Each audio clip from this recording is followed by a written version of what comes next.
सुन रहे थे संसार में एक दो दो चार गुरु नहीं, 7 प्रकार के गुरु होते हैं संसार में।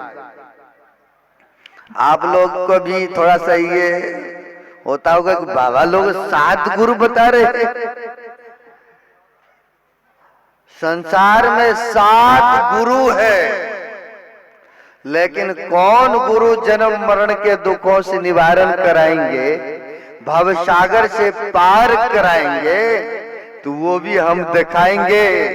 और 7 गुरु कौन कौन है ये भी हम आपको बताएंगे और दिखाएंगे। और जीवन में प्रत्येक मानव को वह गुरु आते हैं। 7 गुरु का वर्णन है, क्योंकि गुरु के संबंध में पाठ हुई है और हमारे संत मत में वसूल है, नियमावली है कि जो पाठ होते वक्ता के लिए वही निर्धारित विषय होता है। तो 7 गुरु का वर्णन महापुरुष करते हैं। तो 7 गुरु कौन कौन है? प्रथम गुरु है मात पिता सोई रज ब्रिज की दाता।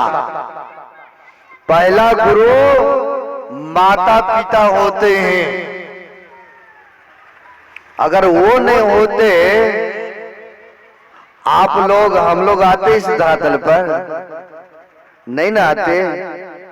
तो पहला गुरु तो माता पिता होते हैं ना। माता पिता अपने बच्चे के लिए बहुत परिश्रम करते हैं। आप भोजन बढ़िया नहीं करते हैं, आप बढ़िया वस्त्र नहीं पहनते हैं, फटे पुराने पहन करके रूखी सूखी खा करके भी बच्चे को बढ़िया स्कूल में पढ़ाते हैं, बाहर में पढ़ाते हैं, ताकि हमारा बच्चा पढ़ लिख करके योग बने और हमारा नाम रोशन करे। ऐसी इच्छा प्रत्येक माँ बाप का होते हैं। या कोई भी माँ बाप नहीं चाहते हमारा बेटा शराबी बने, जुआरी बने, लोगों को पीड़ा दे, ऐसा नहीं चाहते। सब चाहते हमारा बेटा भक्त बने, इंसान बने, दूसरे का उपकार करने वाला बने। नहीं, यही चाहते हैं। माँ बाप ना जाने बच्चे के लिए क्या क्या नहीं करते हैं, लेकिन जब बच्चे योग्य हो जाते हैं, माँ बाप जब वृद्ध हो जाते हैं, तो वही बच्चा जब जवान होते हैं, पढ़ लिख करके कोई सर्विस ले लेते हैं, तो कई बार माँ बाप को भूल भी जाते। ऐसा गौ समाज में देखने को मिलता है। एक आपको दर्दनाक कहानी मैं सुना रहा हूं। एक गांव में ब्राह्मण था, पुत्र या पुत्रियां नहीं हो रहे थे। कई बार होता है, 10-20 वर्ष हो जाते हैं, फिर भी मन में इच्छाएं इलाही जो वहां जाना वहां जाना है, वो जड़ी बूटी वो दवाई खाना कि चलो कहीं ईश्वर की कृपा हो जाए। कई बार ऐसा देखने को मिलता है। प्रयास प्रयत्न करते रहते हैं व्यक्ति। कई वर्षों के बाद, आधी उम्र बीत चुकी थी, कई वर्षों के बाद एक पुत्र का उनके यहाँ आने की आशाएं जगी। तो खुशी हुआ घर के लोगों को। समय आने पर घर में देखा यह होने वाला नहीं, तो डॉक्टर के पास ले जाते ना। डॉक्टर के पास लेके गए। वहां जब बच्चे जन्म लिया, देखने में तो बड़ी सुंदर, लेकिन एक ही आंख था। बच्चे को एक ही आंख, देखने में बड़ी सुंदर। डॉक्टरों ने देखा, मशीन वगैरह सब लगा करके देखने के बाद उन्होंने बच्चे के पिता से कहा कि अगर अपना एक आंख अगर दे देते हैं तो मैं ऑपरेशन के द्वारा यह बच्चे को सुंदर बना सकता हूं। दोनों आंख एक जैसा हो जाएंगे देने के लिए अगर सक्षम है तो। कई बार हम लोग चंडीगढ़ तरफ रहते हैं, कई बार किडनी खराब हो जाते हैं ना, तो कई बार माँ बाप को देखा हो बाप अपना बेटे को किडनी भी दे देते हैं ताकि हमारा बच्चा जीवित रहे और ये किडनी पर हम जी लेंगे, हमारा बच्चे है चलो ये तो ज्यादा जिएंगे। और किडनी तक भी दान कर देते, दे देते अपने पुत्र को। वहां पर डॉक्टरों ने सलाह दिया कि अपना दे दीजिए, आप ही का पुत्र है, देखने में बहुत सुंदर है लेकिन एक आंख है ही नहीं, तो अभी मैं ऑपरेशन के द्वारा इनको आंख में रोशनी ला सकता हूँ। कई बार ऐसा देखने को मिला होगा या सुनने को मिला होगा, कई बार व्यक्ति जब मरने की अवस्था में होते हैं तो अपने पुत्र से कह देते देखो जब मर जाए तो हमारा आंख दान कर देना, किडनी दान कर देना, फेफड़ा दान कर देना ताकि किसी के काम में आ जाए। कई बार लिख करके दे देते, ऐसा सुनने को देखने को मिलता।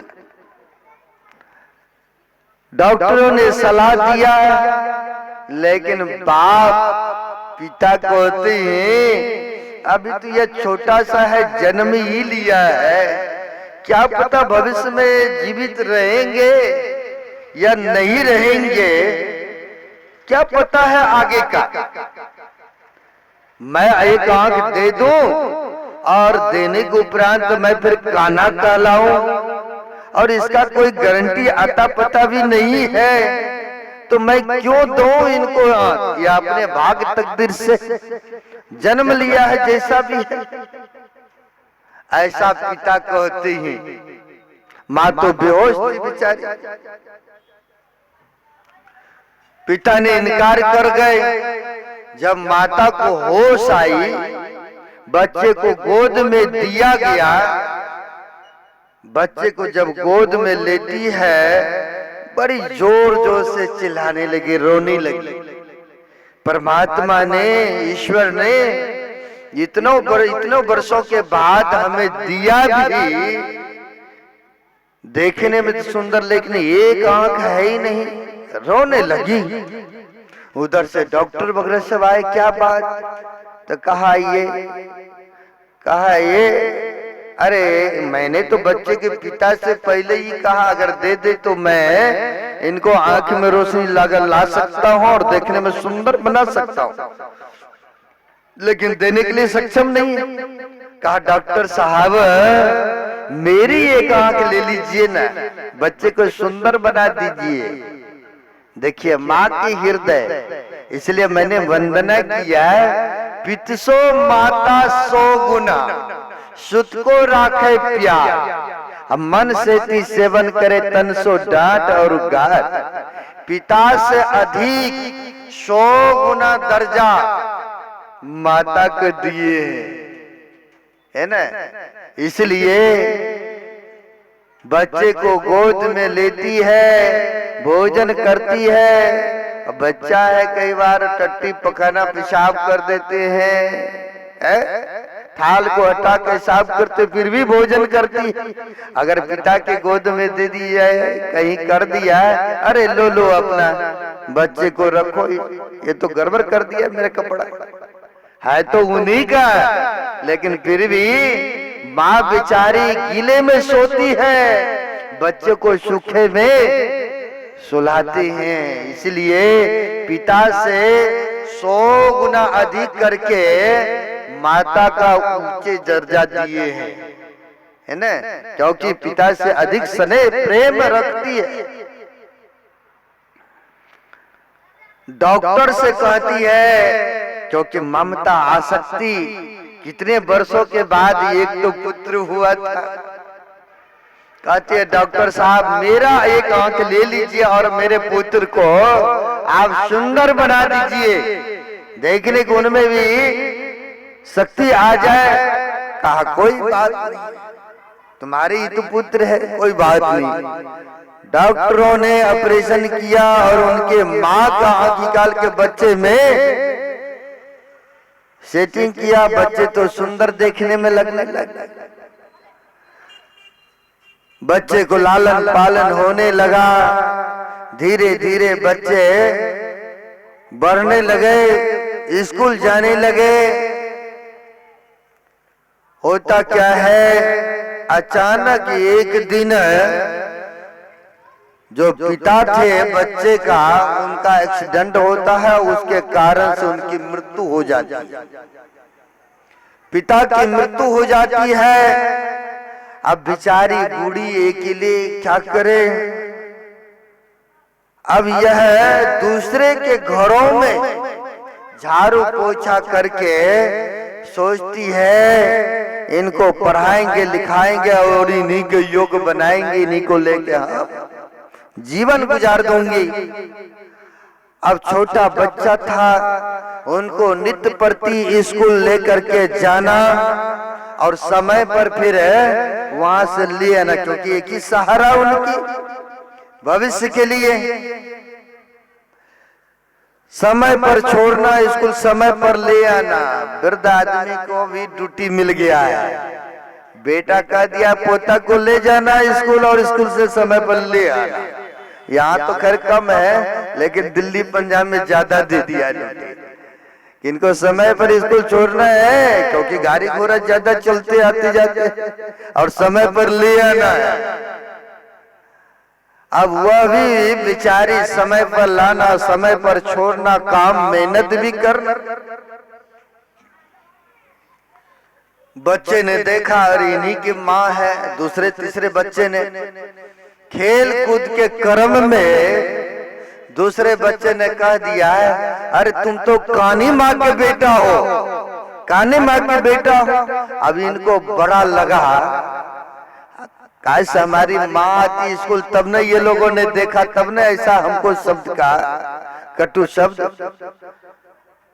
वह घर गए लड़का और कहा कल से माँ तुम हमें छोड़ने के लिए नहीं जाओगी, नहीं लाने के लिए जाओगी, हम अपने आ जाएंगे। कहा कोई बात नहीं बेटा, जिसमें तेरी खुशी हो कोई बात नहीं। अब वह पढ़ने में तो बड़ी तेज, जहां तक पढ़ाई था गांव का उन्होंने पढ़ाई किया। माँ सोचती है बच्चे को बड़े शहर में दे देते हैं, पढ़ेंगे लिखेंगे, कोई सर्विस जॉब होंगे, हमारा यही तो है। कोई शहर में दे दिया पढ़ने को, और यह समय समय पर रुपया खर्चा राशन सब देती रही। बच्चे धीरे धीरे पढ़ने में तो था ही तेज, पढ़ने लिखने में बड़े चालाक तेज, पढ़ाई लिखाई किया बड़ी मेहनत से, बड़ी लगन से। कोई वैकेंसी निकला कलेक्टर की, पढ़ाई किए थे इन्होंने, कोई वैकेंसी निकला, ईश्वर की कृपा हुई और वह लड़का को कलेक्टर की पदवी मिल गई, सर्विस। अब सर्विस मिल गए, वर्षों वर्षों हो गया था शहर में गए हुए, और पहले जमाने में चिट्ठी चलता था नहीं, अब न 1 मिनट में दूसरे का खबर ले लेते हैं, देश विदेश का। उस समय 15-15 दिन, महीना दिन तक चिट्ठी से आता पता जानते थे दूसरे का। चिट्ठी वहां से भेजते हैं शहर से, माँ आपके देन है, आपके आशीर्वाद है, हमें कलेक्टर की पदवी मिल चुका है, हम तो सर्विस में ज्वाइन कर गया। माँ को बड़ी खुशी हुआ, कहा बेटा बहुत बरस हो गया, शहर में रह रहे हो, एक बार आ जाओ, देखने की आंखें तरस रही है। माँ अभी नहीं ज्वाइन किया, कोई नहीं फिर आ जाएंगे, चलो जॉब करने लगे। अब जब पैसा हो जाते हैं ना ज्यादा, बड़े पदवी मिल जाता है ना, तो ऑटोमेटिक स्वाभाविक है बड़े बड़े दोस्त मित्र भी बन जाते, आगे पीछे भी होने लगते हैं। ये संसार की रीति है। इसलिए कवि ने बड़ा अच्छा कहा है, यह संसार के लोग स्वार्थ लागी करते हैं प्रीति, इसलिए इनसे आसक्ति छोड़ करके ही जिए तो मानव के लिए भला इसी में कल्याण है। तो एक कवि ने कहा है, साईं सब संसार में मतलब का व्यवहार, मतलब का व्यवहार यार संग ही संग बोले, जब लग पैसा गांठ में तब लगता को यार, तब लगता को यार, यार संग ही संग बोले, अब पैसा रहा न पास, यार मुख से नहीं बोले। कहे कवि गिरधर राज, बिन स्वार्थ कोई बिरला देखा प्रीति करते। कोई ऐसा बिरला ही होगा बिना स्वार्थ के प्रेम और प्रीति करते होंगे, प्रेम करते होंगे। जब तक है, जब तक बुद्धि सबल है, जब तक रुपया पैसा है, जब तक आपके अंदर में विद्या है, बल है, जब तक धन है, तो लोग बहुत पूछेंगे, आगे पीछे भी रहेंगे। वही जब निर्धनता को प्राप्त कर ले, वही जब शरीर में रोग व्याधि उत्पन्न हो जाए, कल जो साथ साथ थे आज वही मुंह फेर लेते हैं। यह संसार की रीति है ना। अब होता क्या है, इनको दोस्त मित्र बड़े बड़े से दोस्ती हो जाती है। सोचा अब गांव में क्या रहेंगे। बहुत आदमी दिल्ली पंजाब जाते हैं ना। हमारे यहाँ के भी जो आयोजक है, ये लोग भी चंडीगढ़ में मकान वगैरह सब, क्योंकि वहां भी जाने का अवसर लगा की बार है ना, तो लोग जाते कमाने के लिए, तो वहां ही घर मकान दिल्ली बम्बई पंजाब बना लेते हैं। तो बहुत ऐसा देखने को मिलता है। सोचा अब गांव में क्या जाएंगे, चलो शहर में ही जमीन लेके बढ़िया फ्लाइट मकान बनाते हैं। अब जमीन ले लिया, मकान बना लिया। अब होता क्या है, जब रुपया पैसा अधिक होता है तो जाति पाति भी नहीं देखता, सोचता है कि चलो इनके साथ दे देते, अपने बेटियां सुखी से जीवन यापन करेंगे। बहुत ऐसा जगह देखने को मिलता है। बढ़िया सेठ की लड़की से शादी भी हो गई। अब चिट्ठी भेजते हैं लड़का, माँ मैंने मकान फ्लाइट बनाया और यहाँ पर मैंने विवाह भी कर लिया हूँ। माँ जैसे चिट्ठी पर भाई विवाह भी कर लिया, माँ रोने लगी। एक ही पुत्र, आशा लगा वो कि गांव में करेंगे। कई बार जाता है ना दिल्ली बम्बई या पढ़ाई करने, उधर ही रचना रच लेते हैं, संसार बरसा लेते हैं। माँ बाप की इच्छा तमन्ना तो मन में ही रह जाती है। कई ऐसा देखने को मिलता गांव समाज में। अब होता क्या है, चिट्ठी भेजा, उनके पुत्र ने कहा मैंने विवाह कर लिया, घर मकान बना लिया। माँ, अब माँ बेचारी रोने लगी, लेकिन करे भी तो क्या करे। चिट्ठी लिखवाती है, कोई बात नहीं बेटा, तुमने शादी कर ही लिया है तो एक बार तुम भी आ जाओ और बहू को भी ले आओ गांव में। चिट्ठी उनके पुत्र ने पढ़ा, कहा माँ बाद में आएंगे, उधर से फिर से भेजते हैं। कुछ वर्षों के बाद पुनः उधर से चिट्ठी भेजते हैं उनके पुत्र कि माँ तुम दादी बन गया है, घर में पोते का भी जन्म लिया है। अब बेचारी को रह नहीं हुआ, क्योंकि अपने पुत्र को ही बचपना में देखी थी, बाहर भेजी थी, रह नहीं हुआ।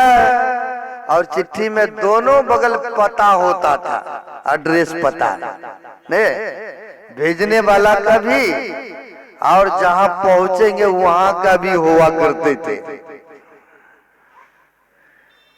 पता लेकर के बुढ़िया माई चल देती है अपने पुत्र से, पोता से, बहू से मिलने ख्याल से। पूछते पूछते शहर में पहुंचती है। जिनकिन्हीं का कई बार ऐसा होता है, बढ़िया पद भी जब मिल जाता है उनके शहर में नाम भी ऑटोमेटिक है चलता है। बेचारी ट्रेन से उतरी, बस पकड़ी, बस पकड़ करके रिक्शा पकड़ी। रिक्शे वाले से कहती है कलेक्टर के घर में जाना है, तुम वहां तक छोड़ दे। कहा हमें तो पैसे से मतलब, हमें तो पता है फलाना जगह, फलाना नंबर में है, फलाना गली में है। वहां ले जा करके रिक्शे वाले ने कहा यही है कलेक्टर साहब। उन्होंने सोचा कोई काम होगा इनसे। रिक्शे वाले क्या पता कि नहीं कि कोई है रिलेशन में मां। उन्होंने उनसे छोड़ दिया, कहा यही है।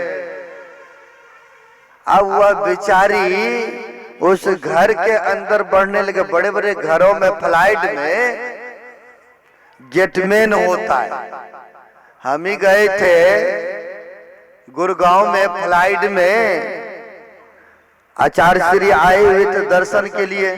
तो आधार कार्ड नंबर लिया, फोन नंबर लिया। पहले फोन करता है कि आपसे मिलना चाहते, इतना नंबर कोठी में आना चाहते हैं, क्या आपका जान पहचान है?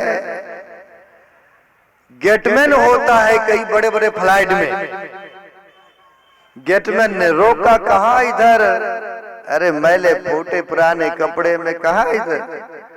कहा वो जो कलेक्टर साहब है वो हमारा पुत्र है, पुत्र बेटा है, उनसे मिलने जा रही हूँ। ये तो कोई चिट्ठी है, सबूत दिखाया। कहा ये तो चिट्ठी वास्तव में लग रहा है इन्हीं का लिखा हुआ है। उन्होंने सोचा अच्छा जाने देते, लेकिन ये लगती तो नहीं है क्योंकि फटे पुराने कपड़े, आंख भी नहीं है, एक ऐसे काने कूदे।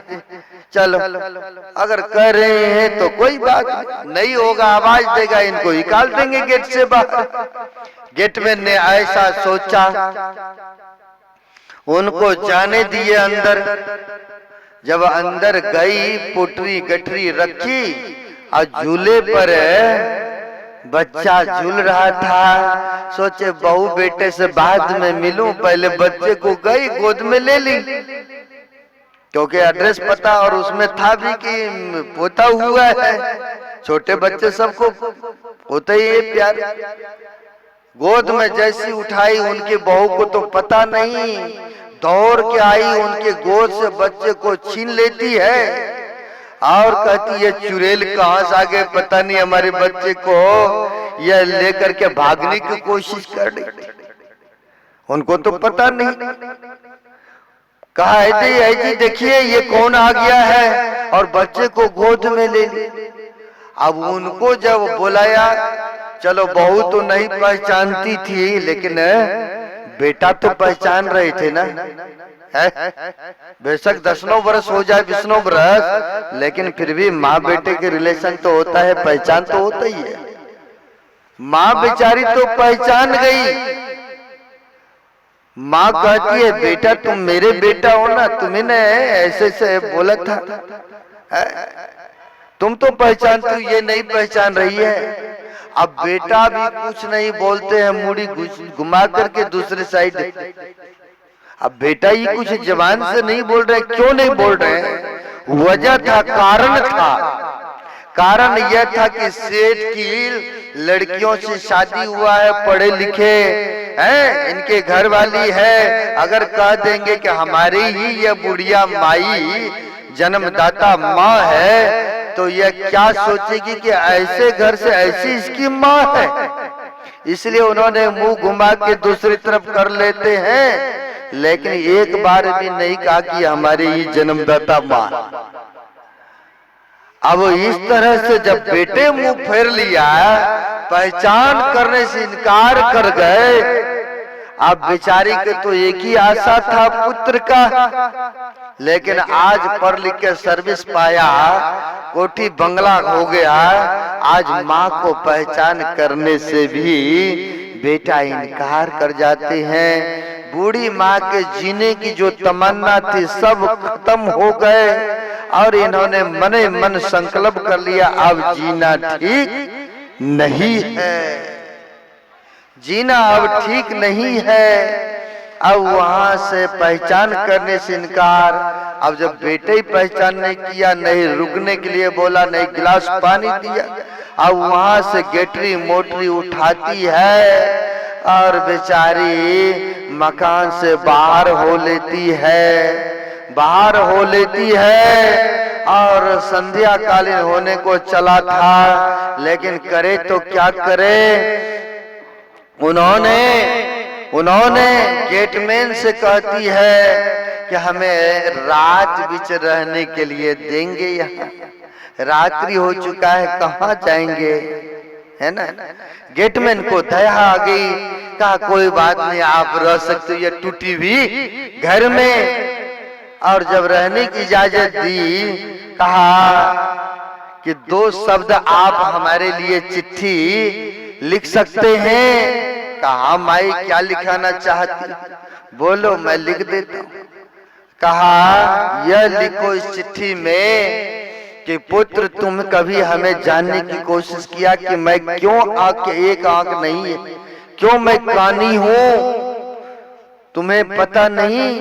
तुमको मैंने बचपन में डॉक्टर के सलाह से मैंने एक अपना आंख तुम्हें दिया और तुम्हें सुंदर बनाया, लेकिन पुत्र कोई बात नहीं है, तुम्हें मैंने दूसरे के घरों में काम काज करके भी तुम्हें पढ़ाया लिखा, आज योग्य बनाया, लेकिन आज पहचान करने से भी इनकार। कोई बात नहीं, फिर भी बेटा तुम्हें आशीर्वाद है, कोई बात नहीं है, तुम जैसे भी जहां भी रहो खुश रहो, आनंद रहो, मेरा आशीर्वाद है।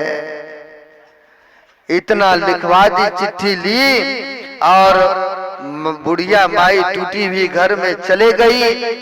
और वहां जाने के बाद बेचारी पूरी मन से रोती रही और सोची अब जीने का कोई हक नहीं है। बूढ़ी माई का जो लंबी साड़ियां थी उन्होंने निकाला और ठाठ में लगा दी और लगा के गले में फसरी लगा ली, फसरी लगा ली बूढ़ी बेचारी, क्योंकि जीने की तमन्ना तो उनकी खत्म हो चुकी थी, जीने की तमन्ना खत्म हो चुकी थी। जो बच्चे को पढ़ाया लिखाया योग्य बनाया, आज पहचान करने से भी इनकार, तो जी के क्या करती। उन्होंने फांसी लगा ली और मर गई। चिट्ठी रख के गए, सुबह देखते हैं कि बूढ़ी माई अभी तक घर से बाहर नहीं हो रही।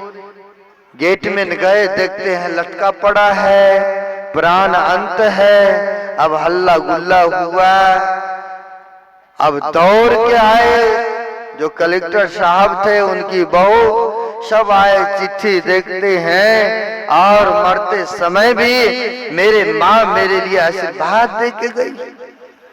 अब चिट्ठी पढ़ते हैं और रोते हैं, लेकिन रोने सब क्या फायदा, समय रहा है। जिस समय समय था सेवा करने का रखने का, उस समय तो चिन्हने पहचानने से भी इनकार। अब रोने लगे, लेकिन रोने से क्या, अब हाथ लगेगा, कोई फायदा होगा। ऐसे सब संसार में व्यक्ति है, ऐसे सब प्राणी है, पढ़ा लिखा करके माँ बाप ने योग्य बनाया, लेकिन समय आने पर कई बार बच्चे पहचान करने से, एक लोटा एक गिलास पानी देने से भी इनकार कर जाते हैं। धिक्कार है ऐसे पुत्री और पुत्र का। तो यहाँ पर आया, प्रथम गुरु है माता पिता, पहला गुरु माता पिता है। पुत्र या पुत्रियों का कर्तव्य होता है सेवा करना, लेकिन ऐसा बहुत कम देखने को मिलता है। खैर, दूसर गुरु है मन की धाई, गृह बास की बन छुड़ाई। दूसरा गुरु वो होता जब बच्चे जन्म लेते हैं ना, तो माई दाई आती है नाभि काटने, सफाई करने, वो भी ये दूसरा गुरु होते हैं। 7 गुरु का वर्णन है। तीसर गुरु जिन धरिया नामा, ले ले पुकारे ही गामा। जो नामकरण करते हैं, नहीं बड़े कोई वरिष्ठ आदमी से, कोई साधु महात्मा से नामकरण कराते हैं तो कहते वो भी जीवन में तीसरा गुरु होते हैं। चौथा गुरु जिन शिक्षा दिना जगत व्यवहार सवैत दिना, जो भौतिक विद्या अक्षर का कराया, ABCD पढ़ने के लिए बताया, आखिर कोई न कोई गुरु था ना, अपने आप तो नहीं हो गया ना किताबी ज्ञान, कोई न कोई गुरु था हमको बताने वाला, अक्षर का बोध कराने वाला। जीवन में वो भी चौथा गुरु आते हैं। कहते हैं ना, कौन है आपका शिक्षा भौतिक विद्या गुरु? तो फलाना है सर जी हमारी भौतिक विद्या का गुरु, वो भी गुरु होते हैं। चौथा गुरु जिन शिक्षा दिना जगत व्यवहार सवै तक चिन्ना, पांचम गुरु जिन वैष्णव किन्ना, राम नाम का सुमरण दिना। पहले मदरा पी रहे थे, ना जन नशाओं का सेवन कर रहे थे, मीट मांस अंडा खा रहे थे, कोई व्यक्ति आपको वैष्णव बना दिया, शुद्ध शाकाहारी बना दिया, आखिर उनका भी उपकार रहा ना आपके ऊपर, क्योंकि आपको शुद्ध बना दिया, वैष्णव बना दिया, कुछ ना कुछ जपने के लिए भी दे दिया। यानी जिसने आपको धार्मिक बनाया, जिसने आपको शुद्ध शाकाहारी बनाया, जीवन में वो उनका भी उपकार, और वो भी एक गुरु पचमा होते,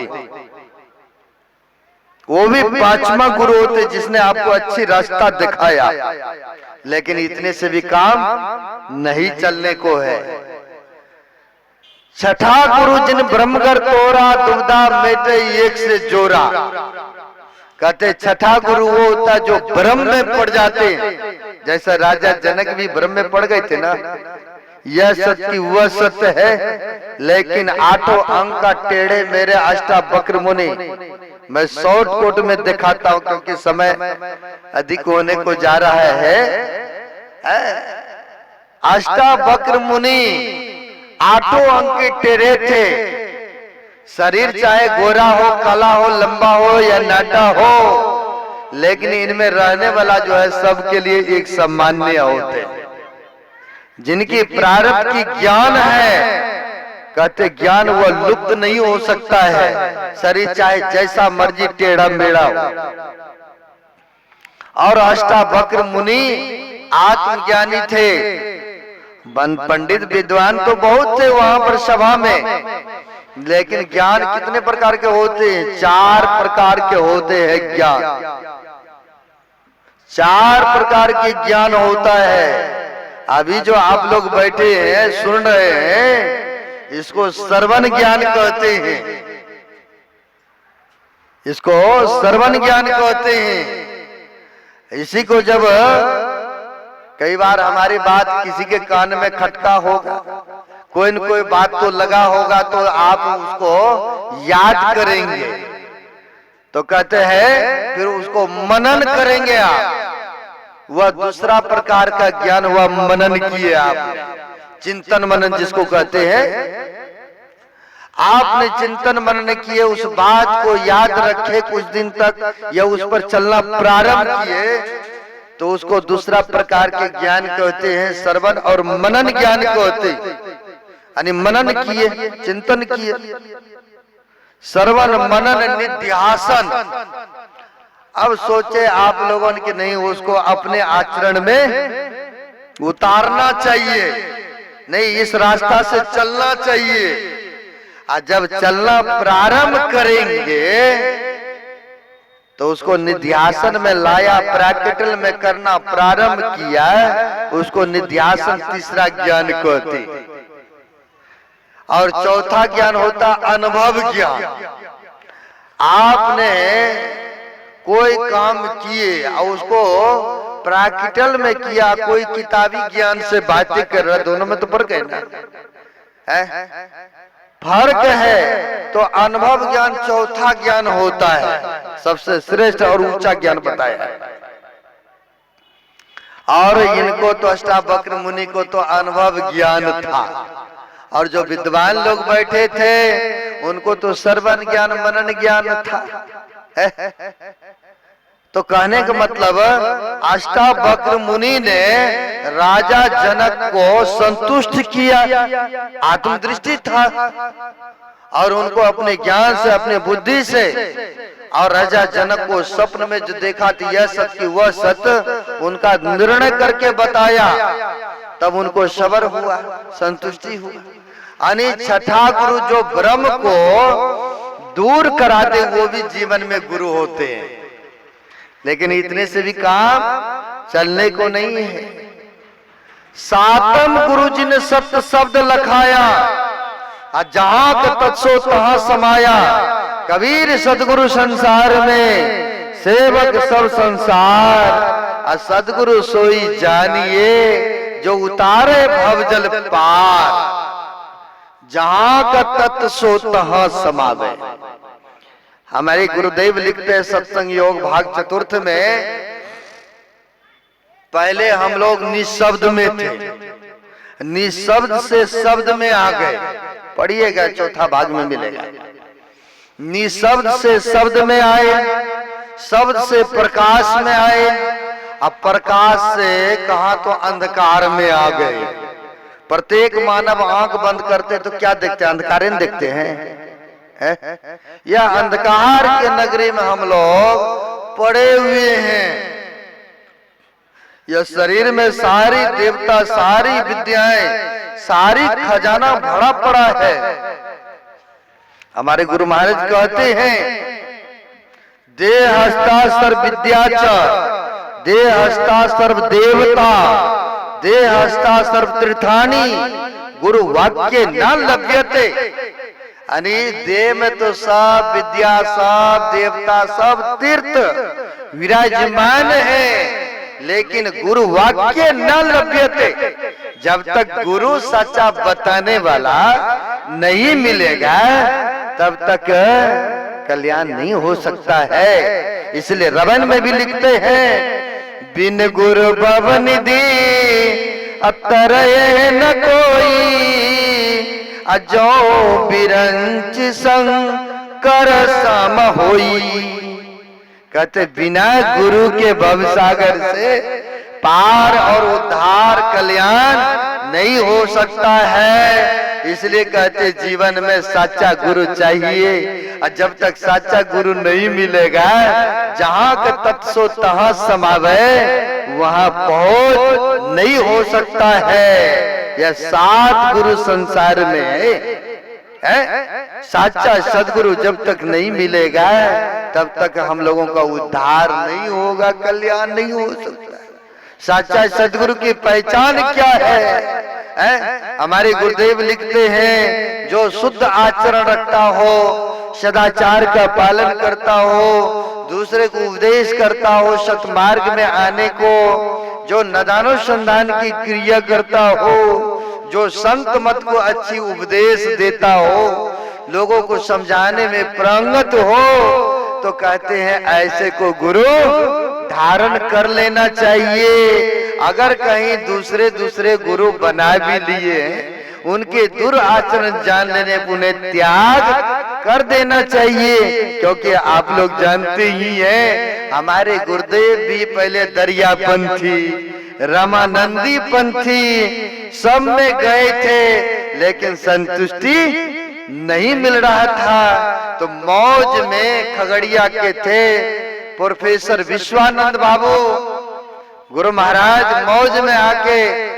बैठे हुए थे, और मौज में आके कहते हैं कि विश्वानंद बाबू, यह जो संत मत का ज्ञान है ना, इसे खोजने में, ढूंढने में बहुत परिश्रम करना पड़ा है। और बाबा देवी साहब के जैसे हमें गुरु मिला है, बड़े भाग्यशाली हो, लेकिन बहुत परिश्रम करना पड़ा है, तब बाबा देवी साहब जैसे गुरु मिला है। लगे हाथ विश्वानंद प्रोफेसर बाबू कहते हैं, गुरुदेव आपसे विशेष तो भाग्यशाली हम लोग हैं। आपको तो ढूंढना पड़ा, खोजना पड़ा, और तब जाकर के आपको गुरु मिला है। झट से गुरु पकड़ते हुए गुरु जी का चरण कहता है कि आपके जैसे हमें गुरु, हमें तो यूं ही मिल गया है।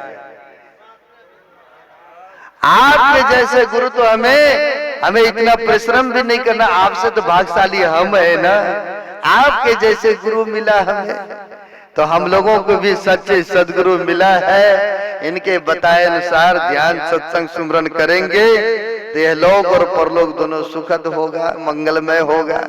आगे नहीं बढ़ूंगा क्योंकि ये भी मांगता होगा 11 बज चुका है, नहीं है सुनाने के लिए तो बहुत सारी बातें हैं, सुनाते रहेंगे कहते रहेंगे फिर भी खत्म नहीं होगा। और आपका कान भी समुंदर के समान है, ये भी नहीं भरने वाला। जैसे नदी गंगा सब जाते रहेंगे समुंदर में कभी भरते नहीं है, वैसे ये भी समुद्र के समान है। तो कहने सुनाने के लिए बहुत सारी बातें हैं, आगे नहीं बढ़ता हुआ अपने वाणी को यहीं विराम।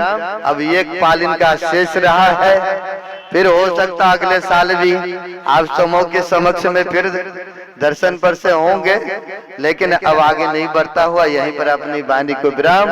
अब एक पाल में शेष बचा है, आप लोग आइए भक्ति के संबंध में सुनाएंगे कि भक्ति किसको कहते हैं, भक्ति करने से क्या कल्याण होता है। तो आप लोग विशेष से विशेष रूप में अपराह्न कालीन में आइए। जो भी है ज्ञान को प्रसाद के रूप में वितरण करने का प्रयत्न है, गुरु महाराज का प्रसार है। हम तो गुरु महाराज के हैं, हम तो गुरु महाराज के ज्ञान को यहाँ से लेकर के जहाँ ड्यूटी लगाए, पंजाब, दिल्ली, हरियाणा, राजस्थान, गुजरात, सब जगह जहाँ तक है प्रसार है। यहाँ भी 3.5 महीना का आपके बिहार, यूपी, झारखंड, नेपाल में 3.5 महीना अप्रैल तक रहना है। तो गुरु महाराज की असीम कृपा है, आप सबों के समक्ष में आने का सौभाग्य प्राप्त हुआ है। अपराह्न कालीन में आइए, विशेष रूप से सुनाया जाएगा। अपने वाणी को विराम। बोलिए प्रेम से सदगुरु महाराज की जय।